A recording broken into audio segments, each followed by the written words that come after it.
जीव जगत का वर्गीकरण, classification of the living organism. इसमें आज पढ़ेंगे कक्षा 11 बायोलॉजी के अंतर्गत ये टॉपिक है, जीव जगत का वर्गीकरण।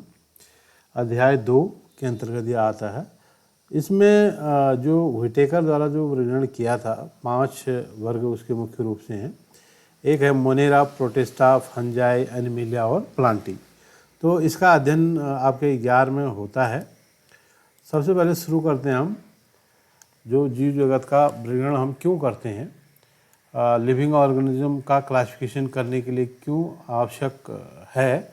तो सभ्यता के प्रारंभ से ही जीवों का वर्गीकरण के प्रयास हमेशा चलते रहे। जैसे जैसे सभ्यता का विकास हुआ तो अपना अपना जैसी बुद्धि उसमें थी, जितना विकास उसमें था, उसी के अनुसार जो है इसमें वर्गीकरण होते गया। तो जो सहज बुद्धि पर आधारित हमारे भोजन, वस्त्र, आवास आदि सामान्य उपयोगिता के आधार पर वर्गीकरण किया गया था पहले।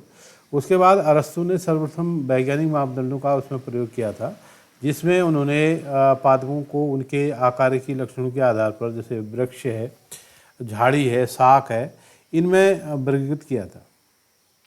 प्राणियों का वर्गीकरण, ये तो पौधों का वर्गीकरण था, वृक्ष, झाड़ी और शाक। और जो प्राणी हैं, जंतु हैं, जो उनका वर्गीकरण लाल रक्त की उपस्थित अथवा अनुपस्थित पर किया था। धीरे धीरे और विकसित हो गया, इनमें और विकास हुआ, लोगों वैज्ञानिकों ने और इसमें खोज की और इसको विस्तृत अध्ययन इसका किया। तो लिनियस के काल में द्विजगत पद्धति विकसित की गई थी, जिसमें एक तो था पादप जगत, दूसरा था जंतु जगत। धीरे धीरे फिर इसमें भी और विकास कार्य शुरू हुए। उसके अनुसार जीवों को विभेद करना जो है कई बार कठिन होता था, कौन से जंतु हैं, पादप हैं। कई पादप बहुत छोटे थे, कई जंतु बहुत छोटे थे, उनका वर्गीकरण करना बड़ा मुश्किल हुआ। जैसे यूकैरियोटिक, प्रोकैरियोटिक, ये भी वर्गीकरण का आधार रहा। यूकैरियोटिक जो विकसित थे, प्रोकैरियोटिक जो अल्प विकसित थे, कम विकसित थे, जिनका इस कोशिका से मतलब है, यूकैरियोटिक कोशिका और प्रोकैरियोटिक कोशिका। तो इस प्रकार से उनका आधार जो है यूकैरियोटिक और प्रोकैरियोटिक भी रहा। एक कोशिकी और बहुकोशिक प्रकाश संश्लेषी जैसे शैवाल हैं, जिसमें प्रकाश संश्लेषण की क्रिया नहीं होती है, जैसे कवक हैं आदि, ये भी वर्गीकरण के आधार रहे। समय के साथ साथ वर्गीकरण की पद्धति में अनेक परिवर्तन आए। सन 1969 में आर.एच. व्हिटेकर द्वारा 5 जगत पद्धति का विकास किया गया। उसमें अंतर्गत जो 5 जगत थे, मोनेरा, प्रोटिस्टा, फंजाई, एनिमिलिया और प्लांटी, तो इनके अनुसार जो है उन्होंने 5 जगत प्रणाली विकसित की, जिसमें उनका मुख्य आधार जो 5 जगतों में रखने का था, वो क्या था। एक तो थी कोशिका संरचना, कि उनकी कोशिका संरचना के अनुसार किसको किस वर्ग में रखा जाए, किस जगत में रखा जाए। तो ये दूसरा था थैलस संरचना, तीसरा था उसकी पोषण की प्रक्रिया क्या है, और चौथा था उसका प्रजनन किस प्रकार से वो करते हैं, और जाति वृत्ति संबंध उनका किस प्रकार था। इस प्रकार से उन्होंने विभाजित किया था। तो सबसे पहले शुरू करते हैं हम मोनेरा से। मोनेरा क्या है, जो सबसे पहले मतलब कम विकसित वो कहलाता है ये समूह। इसमें सभी प्रकार के बैक्टीरिया इसमें आते हैं। बैक्टीरिया मोनेरा जगत में आते हैं और सूक्ष्म जीव हैं। इनको ऐसे साधारण आँखों से हम देख नहीं सकते हैं, बल्कि इसको देखने के लिए जो मैग्नीफाई करने वाले जो भी डिवाइस हैं, उनकी मदद लेनी पड़ती है, जो बड़ा करके देखते हैं। तो बैक्टीरिया सभी स्थानों में पाया जाता है, जैसे मिट्टी में भी, गर्म जल में भी, झरने में भी, मरुस्थल में भी, गहरे समुद्र में भी बैक्टीरिया पाए जाते हैं। तो ऐसी विषम परिस्थितियों में जीवित रहने के लिए बैक्टीरिया में बहुत सारे चेंजेस होते हैं उनके शरीर में, और परजीवी के रूप में भी बैक्टीरिया पाए जाते हैं। तो बैक्टीरिया के आकार के आधार पर जो बैक्टीरिया का समूह है, वो मुख्य रूप से ये 4 भाग में इसको विभाजित करते हैं, उसके आकार के आधार पर। ठीक है, आकार मतलब जैसे गोलाकार है तो कोकस है, इसमें बहुवचन उसका कोक्काई हो जाता है। इसमें देख लीजिए, ये गोलाकार यहाँ पर दिखाई दे रहे हैं, कोक्काई बहुत सारे हैं, तो कोक्काई उनको बोलते हैं, एक को बोलते हैं कोकस। और छड़ाकार, यहाँ पर देखिए छड़ के आकार के, वैसिलस, वैसिलाई इनको बोलते हैं। और कामा आकार के वेब्रियस, वेबियम, वेब्रिया। और सर्पिला आकार के स्पाइरिलम स्पाइरिला यहाँ पर आप देख सकते हैं। तो इस प्रकार से बैक्टीरिया की जो संस्थाओं का सरल प्रतीत होती है, व्यवहार अत्यंत जटिल होता है। बैक्टीरिया अपना भोजन अकार्बनिक पदार्थों से संश्लेषित कर सकते हैं। भोजन के लिए अन्य जीवधारियों अथवा मृत कार्बनिक पदार्थों पर निर्भर रहते हैं। स्वपोषी या रसायन संश्लेषी भी ये होते हैं बैक्टीरिया। तो इनको भी विभाजित किया गया है। फिर आदि बैक्टीरिया हैं, जैसे विशिष्ट और कठिन वास स्थानों पर पाए जाते हैं, अत्यंत लवणीय क्षेत्र, गर्म झरना क्षेत्र, कच्छ क्षेत्र, और कई तो गोबर में भी होते हैं। गोबर से जो मीथेन का उत्पादन होता है, वहाँ पर एक मैथेनोजीन अनेक रूमिनेंट जो है पशुओं में भी पाए जाते हैं, जैसे गाय भैंस इत्यादि। दूसरे प्रकार का एक यू बैक्टीरिया है। यू बैक्टीरिया का वास्तविक बैक्टीरिया की पहचान एक कठोर कोश की भित्ति और कसाब द्वारा की जाती है।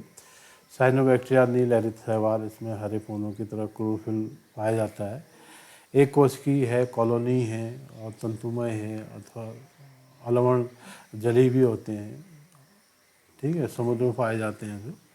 और परपोषी बैक्टीरिया भी प्रकृति में बहुत पाए जाते हैं, जो अधिकतर अपघटन का कार्य करते हैं। ये आप देखते होंगे, जो भी सड़ा गला पदार्थ है, अपघटन का कार्य भी बैक्टीरिया के द्वारा होता है। कई दूध से दही बनाने वाले हैं, प्रतिजैविक हैं, वहाँ पर भी बैक्टीरिया का यूज होता है। लेग्यूम पादपों की जड़ों में नाइट्रोजन फिक्स करने का काम ये भी बैक्टीरिया होते हैं। कुछ हानिकारक भी होते हैं जो रोग फैलाते हैं, जैसे टाइफाइड है, टिटनेस है, साइट्रस है, ये कुछ बीमारियां हैं। तो बैक्टीरिया के बहुत सारे रूप होते हैं जो अलग अलग काम करते हैं। कुछ हमारे लिए फ़ायदेमंद भी होते हैं, कुछ नुकसानदेह भी होते हैं। तो दूसरा देखते हैं, मोनेरा के बाद हम दूसरी चीज़ में आते हैं, प्रोटिस्टा। प्रोटिस्टा जगत जो है एक कोशिकी है। इसमें जो कोशिकी संरचना है, जैसे एक कोशिकी और यूकैरियोटी होते हैं।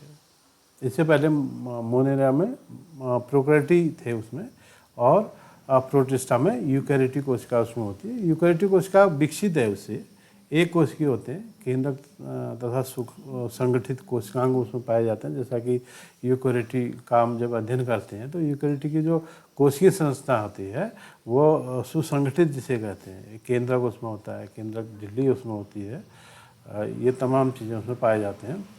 प्राथमिक रूप से जलीय होते हैं, प्रोटिस्टा के जल में रहने वाले होते हैं। इनमें अलैंगिक जन्म तथा कोशिकी संलयन एवं युग्मनज जायगोट बनने की विधि द्वारा लैंगिक प्रजनन भी करते हैं।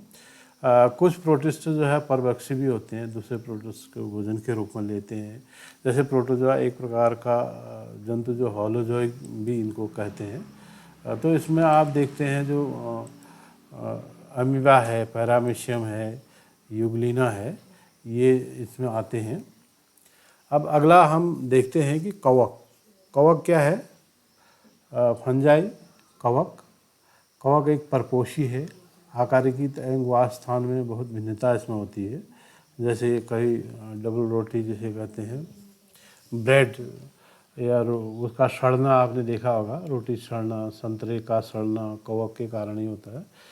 सामान्य छत्रक आपने देखा होगा, बारिश के सीजन में बहुत सारा बाहर भी जंगलों में भी उगाता है। मशरूम, कुकुरमुत्ता एक फंजाई है, वो भी सरसों के पत्तों में सफ़ेद धब्बे फंजाई के कारण होता है।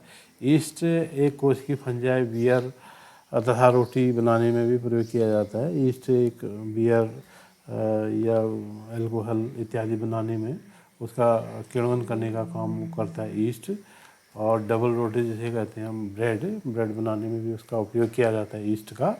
और फंजाई, कई फंजाई जो है रोग कारक भी होते हैं, जिससे रोग फैलते हैं।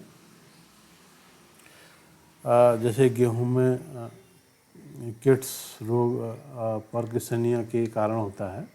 कुछ फंगस जैसे पेनिसिलियम है, प्रतिजैविक का काम भी करते हैं, एंटीबायोटिक का काम करते हैं। तो सभी स्थान जैसे हवा है, जल है, मिट्टी है, जंतु हैं या पौधों में हैं, ये सब जगह पाए जाते हैं। ये भी गर्म तथा नम स्थानों पर आसानी से उग आते हैं। जैसे बारिश के दिनों में बहुत नमी होती है तो इनकी ग्रोथ बहुत तेज़ होती है फंगस की। तो गर्म तथा नम स्थानों में आसानी से बिल्कुल घरों में उगाते हैं। कवक शैवाल के साथ सहजीवी संबंध भी बनाते हैं, जिसे हम लाइकेन कहते हैं। पोषण विधि इसकी अवशोषी होती है, संचित भोजन ग्लाइकोजन के रूप में मिलता है। ये कुछ कवकों के बारे में था। इसके अलावा जो 3 ये हो गया, चौथा आया पादप जगत, जिसे प्लांटी भी हम कहते हैं। पादप जगत प्लांटी का विस्तृत अध्ययन बाद में अलग से फिर से करेंगे। फिलहाल पादप जगत जैसे नाम है, ये इसमें यूकैरियोटिक जीव होते हैं और क्लोरोफिल पाया जाता है। क्लोरोफिल जो प्रकाश संश्लेषण की क्रिया पौधों में होती है, यह पादप जगत में ही अधिकतर पाया जाता है। सेलुलोज की बनी कोशिका भित्ति इसमें होती है। मुख्यतः ये स्वपोषी होते हैं। स्वपोषी का मतलब है प्रकाश संश्लेषण की क्रिया उसमें करते हैं और स्थिर उत्पादक कहलाते हैं। ये स्थिर उत्पादक मतलब एक स्थान पर रहते हैं, वायुमंडल में CO2 लेते हैं और O2 ऑक्सीजन मुक्त करते हैं। तो पादपों में जैसे छोटे से लेके बड़े पुष्पी पादप तक वो थैलस संरचना, थैलोफाइटा, ब्रायोफाइटा, टेरिडोफाइटा, जिम्नोस्पर्म, ये आप पढ़ेंगे। एंजियोस्पर्म। कुछ विषमपोषी भी होते हैं जो आंशिक या पूर्ण परजीवी भी होते हैं, कीट भक्षी भी होते हैं, मृतोपजीवी भी होते हैं कई प्लांटी में कई चीज़ें। और इसके बाद एक चीज़ और आती है जंतु जगत, एनिमेलिया। इसका भी अध्ययन हम डिटेल में और करेंगे, दूसरी स्लाइड इसमें बनाएंगे। जंतु जगत एनिमेलिया जिसे कहते हैं, जैसा कि उसका नाम है जी जंतु जगत। विषमपोषी यूकैरियोटिक जीव ये होते हैं। विषमपोषी का मतलब ये दूसरों से अपना पोषण लेते हैं। जैसे प्लांट में क्या था कि वो स्वपोषी थे। स्वपोषी मतलब प्रकाश संश्लेषण की क्रिया हो रही है, और विषमपोषी का मतलब वो दूसरे को मार के, जैसे कोई भी जंतु है, जैसे मनुष्य ही है, मनुष्य गेहूं है या चावल है, फल है, सब्जी है, दूसरे से लेता है, मतलब पौधों से लेता है, या मीट मांस जो भी है ये भी दूसरों से लेता है। तो ऐसे में विषमपोषी उसे कहते हैं हम। स्वपोषी का मतलब जैसे पौधा अपना भोजन स्वयं बनाता है प्रकाश में खड़े होके, वो स्वपोषी होते हैं, जिसमें क्लोरोफिल है, CO2 है इत्यादि ये लोग मदद करते हैं, और तब जाके उसमें ग्लूकोज बनता है उसमें। ये बहुकोशिक तथा इसमें कोशिका भित्ति का अभाव होता है। जो जंतु कोशिका होती है उसमें कोशिका भित्ति नहीं होती। परोक्ष रूप से भोजन के लिए पौधों पर निर्भर होते हैं और लैंगिक जनन द्वारा जीवों में वृद्धि करते हैं। इसमें नर तथा फीमेल गैमीट बनते हैं और लैंगिक जनन होता है जो बच्चा पैदा करने की क्षमता रखते हैं, तथा भ्रूण का विकास में होता है और भ्रूण से नया जीव बनता है। एक उपभोक्ता के रूप में होते हैं। जैसे पादप थे वो क्या थे, उत्पादक के रूप में थे, और ये उपभोक्ता के रूप में होते हैं। स्पंज के अतिरिक्त सभी में तंत्रिका तंत्र इसमें पाया जाता है। गतिशील होने के कारण भोजन के पास जाकर उसे ग्रहण करते हैं। जैसे भोजन इनके पास नहीं आता है, बल्कि जंतु भोजन के पास जाते हैं और भोजन ग्रहण करते हैं। यह कोशिकी मतलब कशेरुकी तथा अकशेरुकी दोनों होते हैं। मतलब जैसे आप इसका अध्ययन करेंगे तो आगे उसमें आपको उन्हीं सभी जंतु का अध्ययन कराया जाएगा। जैसे मनुष्य जो है एक कशेरुकी जंतु है, अकशेरुकी भी उसमें आते हैं, बहुत सारे जीव उसमें आएंगे। उसका विस्तृत अध्ययन हम बाद में करेंगे। जैसे यहाँ पर देख रहे हैं ये उसी का एक भाग है। ये सब अकशेरुकी हैं। इसमें जैसे मेढक जो है ये कशेरुकी है, ये फिश जो है कशेरुकी है, ये कशेरुकी जंतु है। मत्स्य वर्ग है, उभयचर वर्ग है, ये आपको दिखाई दे रहे हैं। इसी प्रकार ये प्लांटी के कुछ प्लांट्स हैं। ठीक है, इसका अध्ययन बाद में करेंगे। Thank you.